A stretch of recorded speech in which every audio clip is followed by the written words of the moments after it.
Hey guys, welcome to WrestlingRumors.net official, not only your NXT Takeover Brooklyn review show, but your SummerSlam review show. We're just combining them into one, guys. Here's what the format of what you're going to expect here.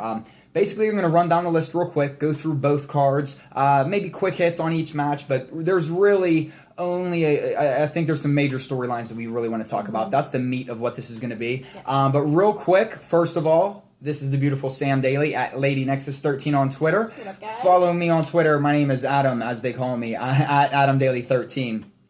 Please follow Wrestle Rumors on Twitter, WrestlingRumors.net for all your wrestling needs. Like us on Facebook, subscribe on YouTube. Do all that social media stuff. Shameless promotion over. All right, Sam, let's start with NXT TakeOver first. Okay. NXT TakeOver Brooklyn. First and foremost, I'm going to say, it's funny that we joked a couple months ago about don't give WWE any ideas, because if they start to put NXT in large venues, then they'll start putting them in large venues like this. Yeah. I think this was, even in a large setting, it was phenomenal. It was incredible. That was the big question was, would it work? And granted, I understand this is going to be the kickback, the argument. Well, those are your NXT fans, not your WWE fans. We get that. But what I'm saying is that a lot of times it's just that smaller, intimate atmosphere that really hammers home a solid pay-per-view. Yeah. A lot of times you don't hear that same crowd response on a larger scale. That's why sometimes smaller 300 venue places sound bigger than 75,000. Yeah, But it still worked. It did. And worked wonderfully. And they didn't really have to change much. They really didn't change anything. Nothing at all. We're going to talk more about this later on, because I think that their stage setup made TakeOver feel bigger than SummerSlam. They definitely presented it a lot better. They always say image is everything, but yet, if image is everything, SummerSlam to me looked like Monday Night Raw. Well, NXT, they had people coming out with new entrances and doing all this crazy stuff. There was a debut. Right. It was really good. There were some It good... just didn't stack up. Right. That's the thing, and that's what we're going to get into. So first, let's go through NXT real quick. Opens the show with Triple H standing in the ring. For me, Sam, I'll get your take on this in a second. I'll admit, it had me to the point where if he would have asked me to go to war, I would have went to war. Triple H, you had me ready to go. Sam, what did you think about his speech at the beginning? Basically saying, guys, it started with a whisper.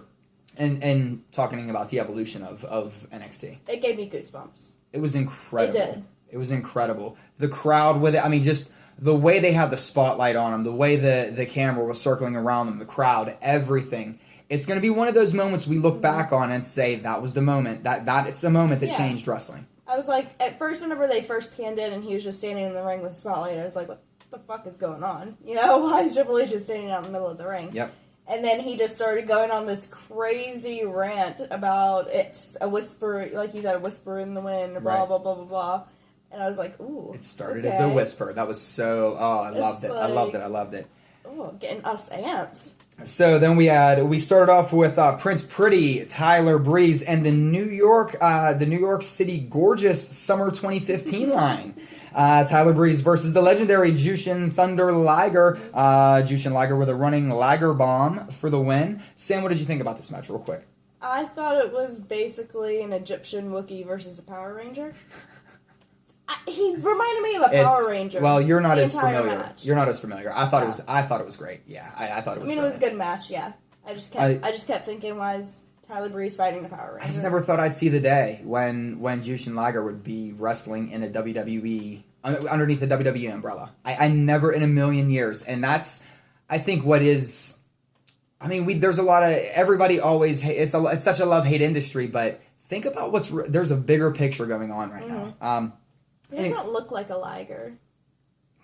I'm just saying. That's from Napoleon Dynamite? Yeah. What is a Liger again? It's a mix between a lion and a tiger. Thank you. All right, then we had a little teaser vignette for Nia Jax. Yeah, who the heck is that? Very interested to see what she's going to bring to the NXT women's division. NXT Tag Team titles, Blake and Murphy with Alexa Bliss in their Key and Peele dubstep entrance, if anybody watches Key and Peele out there, versus the Vaudevillains, Blake and Murphy defending the Tag Team Championships. Vaudevillains getting some help with Blue Pants, Crowd chanting Blue Pants City. Vaudevillains, your new NXT Tag Team Champions. What do you think? I thought it was a great match, and I love heel Alexa Bliss. So glad she dropped the fairy gimmick. Absolutely. I love her 20 times more. Better.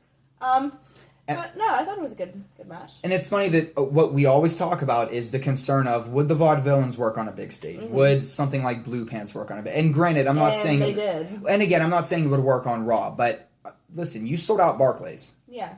It's a big stage. So regardless of how you want to sugarcoat it, and people are going to try and say, well, it's only this amount of hours, and it's this... What it was fantastic. Yeah. So just let you know, there's just so many critics, and just as a fan, it was great. And when it's on that large stage where you think you're going to get some casuals in there just to see what it's all about, mm-hmm. It's not going to still have that same intimate feel, and it did. It still felt like their events at Full Sail. It still mm-hmm. felt like their events anywhere they have them. Yeah. There's something special with NXT, but. Mm-hmm. Moving on, Ty Dillinger versus Apollo Crews. Apollo Crews getting the Gorilla Press into a standing moonsault for the win. Sam, debut of Apollo Crews. What do you think, real quick? Was amazing. He's a monster. Amazing. So, Uhaa Nation, if you guys aren't really figured that out by now, can't wait to see what they have to offer with him. Samoa Joe versus Baron Corbin. Joe actually tapping Corbin with the Koji clutch. I've never said this. Let's just get this out there. Samoa Joe's music sounds like the music that comes on screen when those old blaxploitation films and spoofs, I'm Gonna Get You Sucker, when Fly Guy's about to walk on, that dun dun dun dun, on Chappelle's show, dun dun dun dun. It just sounds like a pimp is about to walk on stage. Yeah. It's gangster. I love it. It makes me laugh, but I love it. I was actually thinking it was weird music for him. Now, what'd you think though about Joe and Corbin? I thought it was a slow match. Okay, you weren't as into it. I wasn't as into it. I liked it. I will agree it was slower, but I think this is, and Corbin's got a bright future. I really think he's got a big time future ahead of him. Let's see. Steph McMahon comes out. She cuts an epic promo about how women are revolutionizing, wrestling right now as far as the women's division. There's no better time right now to be a wrestling fan, especially if you're a female fan, or just a fan of women's wrestling in general. It kills me that there's men that are against it, but it's whatever. Greg Valentine. But anyway, so then we have the NXT Women's Championship match. Bayley going up against Sasha Banks, the champion. Bayley coming into a huge pop. They told a great backstory about how Bayley was really supposed to be a part of this revolution that came up on take or with the main roster. Sasha Banks coming in with an entourage, which I made the joke on Twitter, but it's just I don't get it. Why pay for all that entourage when you can buy Virgil for $20 and you get an autographed 8x10 of him and the $1 Million Man? It's not hard to find them. No. But anyway, go ahead. Would you? It looked like you were going to say something. You're like, no, I wasn't. All right. Now, guys, I don't really want to I've watched the match 3 times now. Bayley getting the big time win. It was such a feel good moment. I think it was really hard, and there's a lot of people. It's amazing how many people were it was kind of hard not to tear up at that moment. Mm-hmm. I didn't tear up. What's that? You hate Bayley, though. Didn't tear up. You hate Bayley. Yeah, because I'm not happy Bayley won the championship. Why are you not happy for Bayley? Because Bayley should not have the championship. Is it because you don't like Sasha, or is it because Sasha Banks had to drop it, or is it because you just don't like Bayley's character? I don't like the fact that Sasha Banks had to drop that title. No, keep it 100. Keep it 100. Keep it 100. I don't like Bayley, and I'm mad that Sasha Banks had to drop that title. Thank you. But you know why she had to drop the title. Well, obviously. And Bayley deserved it. Listen, for me... I'm not saying she doesn't deserve it. She did deserve it. That doesn't make me happy about it. So much sour grapes. Well, that means that you're just whatever. Exactly. Oh my. For me, and after the match, guys, the horsewomen, all together, all 4 women, Becky Lynch, Charlotte, Bayley. I'm still losing it over the fact. You got it here? Yeah, I'm just losing the fact that you're so angry about this Bayley thing. But then Bayley and Sasha Banks, the 4 horsewomen getting together, a big feel-good hug moment in the ring. I can't believe that you're so against Bayley. I'm not saying I love her gimmick, but let's face it, this girl has... I'm not a hugger. No. No. Then we cut Moving to a little promo package about title for title. We had Rollins, and then they showed Rollins and Zara in the crowd, which I thought was a very bold move. We'll just move on from there. And Seth Rollins, you were my hero, my man. You were my hero. With all due respect to everybody involved. NXT World Heavyweight Championship ladder match time. Finn Balor defending the NXT Championship against Kevin Owens. Mm-hmm. Finn Balor's entrance, Sam. Amazing. They top it every time. And they tweak it and they change it every time. Can you imagine? I like the fake Finn Balors that they had popping up everywhere. So good. It was so good. And it keeps getting more and more creative. That's what I love about not only Finn Balor and the war paint and everything about his character. It just keeps getting. We keep seeing more, and every time you think, what more can they do? They top it again. They do. You know, they come up with something new. All right, now let's get to SummerSlam real quick. Run this down. Jon Stewart opening the show with Mick Foley. Nothing on the pre-show, surprisingly, which I thought something would get bumped. I really did, but nothing got, I actually thought the tag match was going to get bumped. Yeah, I thought something would because... I thought I saw somewhere that it was going to get bumped. I don't know. Maybe it was for the better, but...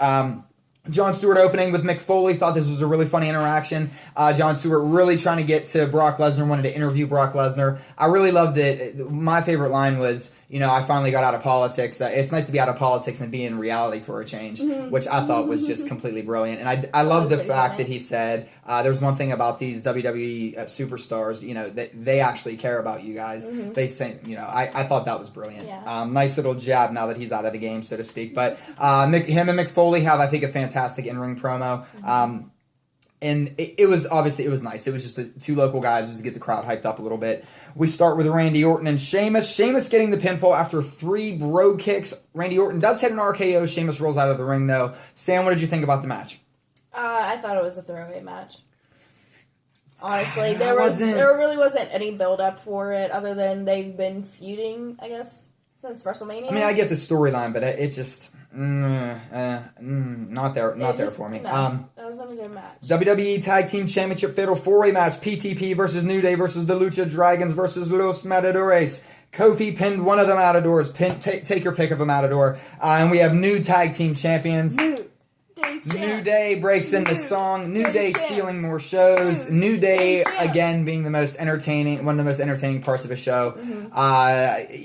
Anything you want to say? I think this might have been the high point of the first half hour the first half of SummerSlam. I think this match was the high point for me. It was definitely. If you can't tell by my excitement, it was really good. Then we have Amell and Neville backstage with Jon Stewart. Jon Stewart talking about how he has a nice relationship with The Undertaker. He wants to get to Brock Lesnar. And Undertaker just kind of sneakily walks by. Just goes by. What did you think about it? I thought it was weird and creepy. Weird. I like that. It was just so random. What is random? I feel like Chris D'Elia now. What does that mean? It's so random. Random means why the fuck is Undertaker just randomly making the lights go out on a promo and walking by the camera? What did that do for anything? Because he's the goddamn Undertaker. That's why. But why?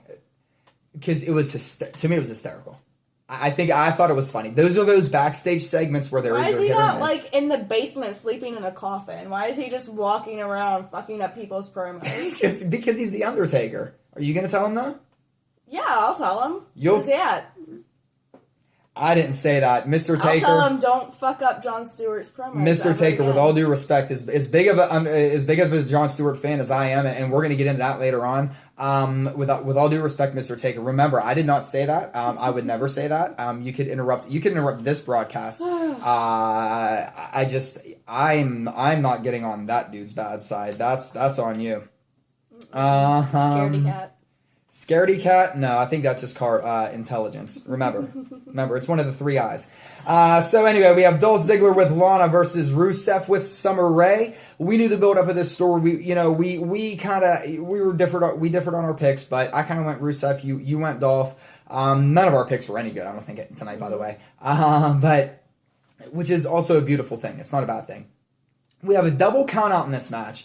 Ends up with a big cat fight. It was very interesting camera angles WWE was taking too, because they had to be very careful. Skirts were going pretty high. It was getting a little risky. I'm sure some people in the front row got to see some things that maybe they did or did not want to see. Sam, what did you think about this match? I thought it was complete bullcrap that it was a double count out. I was disappointed. You know what? And it's one of those, this is where sometimes, guys, we are a little too overly critical, and there's more to tell. Wasn't it that neither of them got back in the ring in time? Yeah, double count out. Like, are you fucking kidding me? Like, seriously? Well, I mean, this is because they're going to extend this over. They're going to be like the one person couldn't get back into the ring, or there was some outside interference. No, double count out. I'll admit, okay, and I'm it's like the worst finish ever. I'm gonna play. No, we'll talk about that. We're there. I'm gonna play the devil's advocate because there is two sides to this, and I get both sides. I understand that they want this feud to continue and go forward. That way, neither person won. They can go again to the next pay-per-view. I get it, but no. Well, and Ziggler hasn't been around, so there really has, other than Rusev and Lana and Summer, we really haven't seen Dolph engulfed in a storyline since, for the past 3 weeks. So there's more that they have to tell. Now, that's the business side of things, guys, and that's the unfortunate, whether you like the finish or didn't like it, that's the pill that we have to swallow as fans. Did I like the finish? Absolutely not. I think that this was another one of those that we got excited for nothing. This was setting up... Well, we'll get into a discussion later on about this. But, yeah, I just disappointed in it. But I do understand what they are doing with it. It's... and that's... It's just as a fan... yeah, exactly. All right, so... Now we have Stardust and the Cosmic King Barrett versus Stephen Amell and Neville. Sam, what did you think? Neville getting the win with the pinfall over Barrett. What did you think? I think Amell did not fail the universe. I thought it was good. They really let him go in that match. Absolutely. I was surprised. Absolutely. He was in there for so long and doing the moves that he was doing and getting done to him. And the thing is, guys, is with a lot of times, and we're going to talk about this later on too, again, which is where it's interesting with this SummerSlam. This is one where typically celebrity matches are hit or miss. Amell was 100% in on this. Meaning he dedicated himself to this. You could tell he held his own. I thought this was fantastic. I thought it was good. I did. I really enjoyed this too. So then we have the IC Championship Triple Threat match. The Ryback versus The Big Show versus The Miz. I just wanted to say the 3 times. Ryback retaining with the pinfall on Miz. Sam, what did you think about this match? I figured that's how it was going to go. Really just a slugfest between Ryback and Big Show, and then Miz coming in to try and cheat a win, but Ryback really getting it. And this is where I missed on. Yeah, this is where I missed on the prediction show.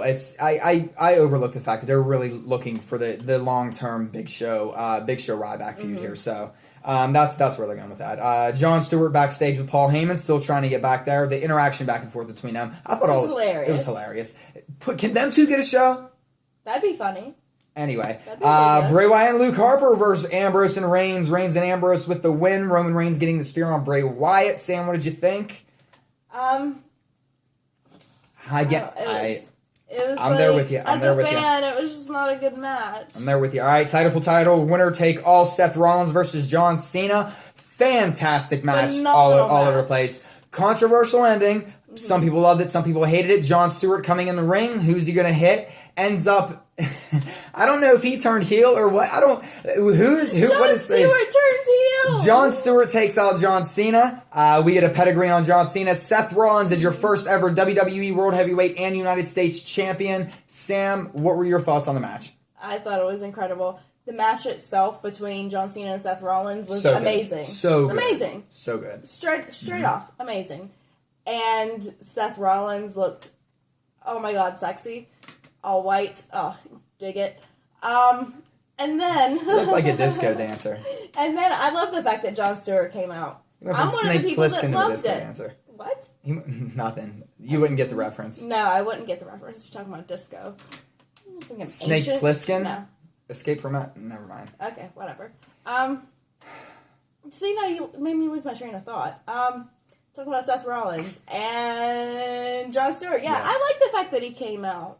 I did. It was a surprise because everyone thought that Jon Stewart would be on John Cena's side because John Cena's the good guy. Well, obviously supposed to be the good guy, and Jon Stewart is a good guy, so you think that he'd be on John Cena's side. But it's just logical because Seth Rollins has been on the Daily Show so many times. And think about recently. This is like an 8-month story that they've been telling between Seth Rollins and Jon Stewart that ends up. Why would you not think that he would help Seth Rollins? I thought it was awesome, and it's funny though, and that's why we're going to tie this match into obviously Taker Lesnar later on, and we're going to come back. But one thing I'll say is it's funny because who was the good guy and who was the bad guy? Because Rollins was in white and Cena was in black, and the age-old adage is good guys wear white, bad guys wear black. We always say that John Cena's the true heel, and wasn't Seth Rollins saying the other day that Cena's just a villain? Yeah, no, he said he's been he's been a secret villain. He's been holding the WWE Universe hostage and WWE hostage. Yes. So, now, and by the way, real quick, I wanted to go back earlier. Real quick, King Lawler, Jerry Lawler. With all due respect, no, not even Joker would be afraid or whatever Joker thing. No, he will always laugh. The Joker always gets the last laugh. King Lawler, I love. Talking Lawler, about Stardust, yeah. Anyway, so. Now I just want to slip a Joker thing in there. No, so now we got the Divas Revolution, Bellas versus PCB versus Team Bad. Tamina, first one out, getting pinned by Nikki. Then Becky Lynch getting the pinfall on Brie. So, PCB with the win. What does this mean? Because to the victor goes the spoils, said Stephanie McMahon. So, what does this mean specifically not only for PCB, but maybe Becky Lynch? I have no clue because Charlotte's already made Nikki tap. Becky pinned the winner, I guess. She pinned Brie, didn't she? Yes. She pinned Brie at SummerSlam, so I don't know who would get the... I see a triple threat number 1 contender match coming tomorrow night.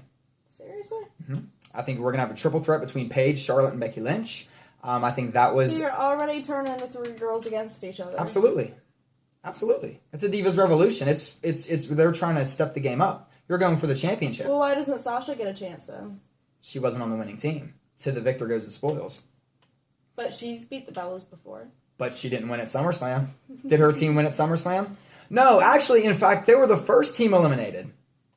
So sorry.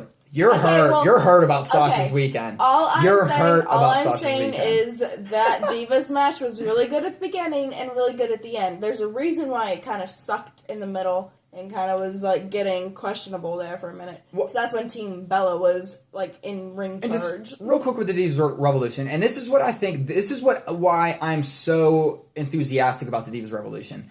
I love that there's so much passion behind it. I love that right now you have a lot of people that either love or hate what they're doing with it in a manner of they want to see women highlighted. Mm-hmm. So they're either happy or unhappy with the way the revolution's being handled. Yeah. Then there's like this small demographic of like, it just seems like middle-aged men and older men that are just so mad and angry and like jaded about it. And it's like, dude, you just got low T or like, why are you so angry? Like, it is, but just because I went through social media like during Divas Revolution, and it's and I'm sorry, and I'm not trying to stereotype, but it seemed like the only people that were like, I don't want to watch a Divas match. This is bullshit.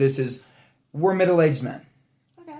Or the way that they would phrase things on Twitter were very tongue-in-cheek. Almost, it was like a pot shot at them. It's like grow up, man. Like you're men and you're throwing shade on women that are and men. No, the reason why it drives me nuts is I have a 5-year-old little girl that one day would dream to be a WWE superstar. And I mean, she looks at women like AJ Lee and Paige and Sasha and Becky Lynch and Bayley as heroes. She looks at them as idols. Mm-hmm. And I'm not going to let any like single-minded like middle-aged man in the world tell my daughter what she can or cannot do because of your archaic like your archaic thoughts.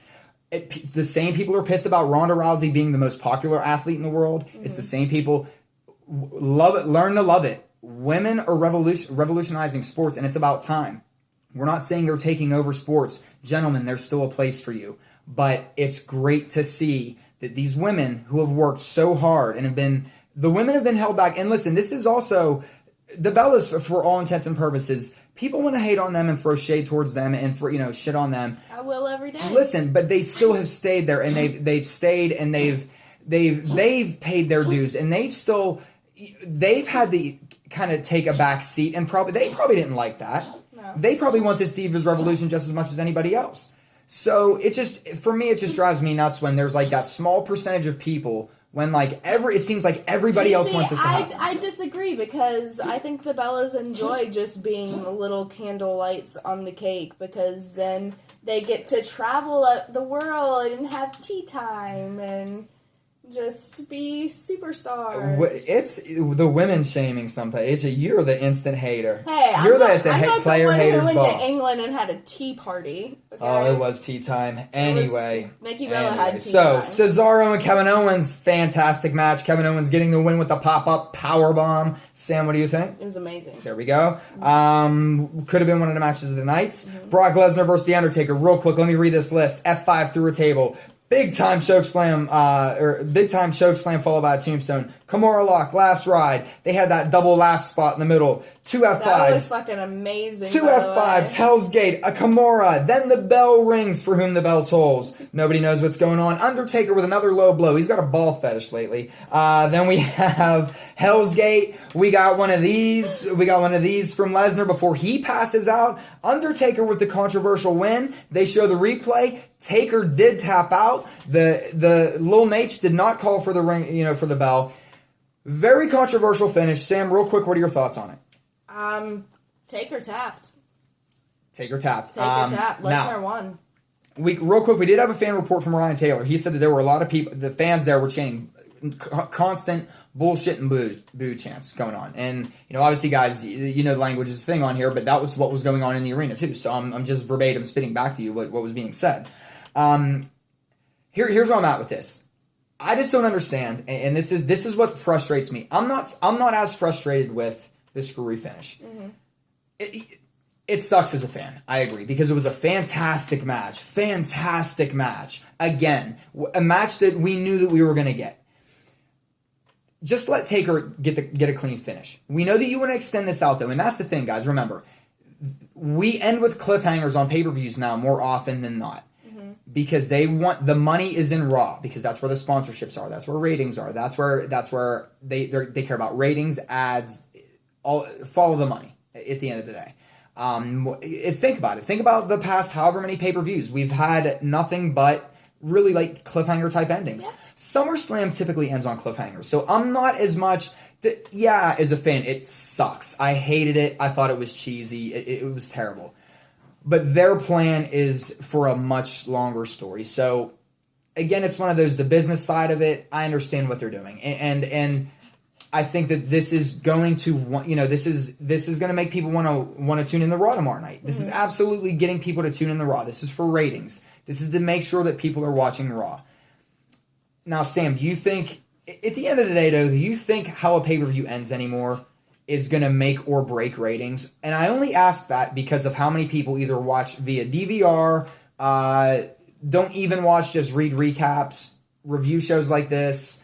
Do ratings stream it? I mean, do ratings matter? I mean, they do because they do for money purposes, but to end SummerSlam, your second biggest pay-per-view of the year that felt bigger than WrestleMania going in, that to me was a major letdown.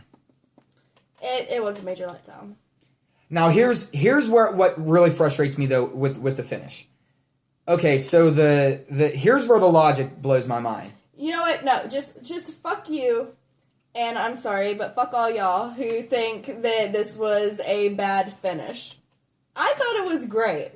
I loved the fact that the bell rang. The ref was like, what the heck is going on? Heyman running into the ring. And Heyman's like, no, he tapped. I thought that Heyman was just trying to pull something over and paid off the ring bell person at first. And okay, look so at this. Then it comes back in, and Taker takes him out and puts him in the thing. And Lesnar still refuses to tap. It just gives him the finger before passing out. Almost to say, I love and that. Here's what this said. So awesome. He was saying, "I'll see you next time." It's basically like, you got me this time, but I'll see you next time. I'm not giving you this and that tap. was almost like, He's yeah, like, I'm not giving it to you. Yeah. Fuck you. I'll pass out before I tap. Here's why it was awesome to me. But here's what pissed me off about it. Didn't the ring guy didn't the ring bell guy see Jon Stewart hit John Cena with a chair? Well, yeah, but so then why didn't he ring the bell then? Why didn't the bell official ring the bell then? That's what drives me nuts about this. Because why is it in one and not the other? That's honestly my only beef. And I understand that it's nitpicking, but it's your two main events. It's your two main events, and you contradict yourself on your two main events. That's what drives me nuts about it. It's not the screwy finish at all. I understand the business side of it. You want people to tune in the Raw. I get it. And I'm cool with a swerve. I'm cool with it. Maybe the ring guy was in the Drunk? bathroom during the Rollins Cena match. Drunk? Who knows, you know? Now, real quick, Sam, before we run out of time, it's going to be a little longer, but what did you think was the better event between them? NXT TakeOver, SummerSlam. Better of the two, go. If I had to compare the two, definitely NXT. I'm going with NXT as well. Don't give me the big stage, small stage, compare the size of the shows, whatever. It was a better professional wrestling show, and guys, this is where I am I realize I'm a professional wrestling fan. That is a better professional wrestling show. SummerSlam was a sports entertainment show. It was the better entertainment show. But to me, NXT, in my opinion, was the better show. What was the match of the weekend? We're going to combine all this. Match of the entire weekend. Sasha Bailey. Absolutely. Absolutely. So suck it, people that think women can't sell. Absolutely. Match of the weekend to me. And I take nothing away from Rollins and Cena. Take nothing away from Undertaker and Rock. The match of the weekend, hands down. I don't think, with the exception of the people that you'll read about on wherever, from the fans. And to me, that's what matters, because that's what speaks to that's what should speak to the WWE. Mm-hmm. The fan outcry this weekend, what I saw on social media from fans, not people in the know, is that the match of the weekend was Bayley and Sasha Banks. Yeah. Hands down, not even a close. And that's not jaded fans, that's not this, that's not. These are your fans that watch your entire product. Yeah. And I completely agree. I think it was, and I still think we got a great weekend. SummerSlam had great moments. Yeah, it did. It SummerSlam definitely had great amazing moments. With Amel, Owens and Cesaro, Cena and Rollins. Are you more let down because we expected so much? We expected more, and that's why it was let down. I think maybe that's they had such high expectations, such a big build up going into it, with like ESPN being there and everything. We thought something huge was going to happen. And well, there were some nice twists. Nothing huge really happened. Seth Rollins. I don't think anybody saw Seth Rollins walking out as double champion. Are they really going to give him a statue at WWE headquarters? Is that going to be... No, I hope they do. That's going to be on Raw tomorrow. If not, can we start a GoFundMe? Guys, can we please start a GoFundMe to get a Rollins statue? I think maybe there was a little... but now, another real quick question. I'm going to put you on the spot. Keep it 100. What do you think was better, SummerSlam or WrestleMania this year? Oh, crap. SummerSlam. Sorry. So on the spot, SummerSlam. It's in a weird way, and the reason why I asked that, guys, is because right now people are crapping all over SummerSlam, but now as soon as getting put on the spot, what was better, and now it's you have to put in perspective sometimes, guys, and that's just sometimes why I play devil's advocate, and that's why I'm here. I think I'm here just so she's on